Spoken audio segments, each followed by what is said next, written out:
तुम बेवफा हो, बेवफा। ना तुम्हें कभी मुझसे प्यार था ना है, ना तुम्हें कभी मुझसे प्यार। फिर मेरे दिल को खिलौना समझकर क्यों खेलती रही?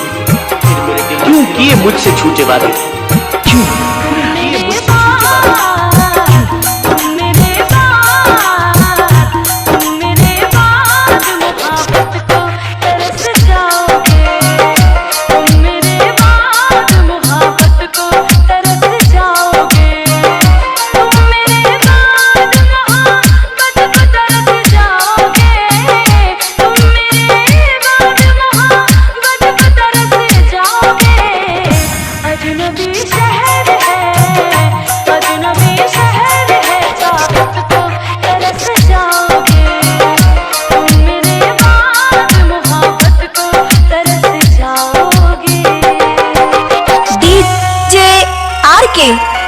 DJ RK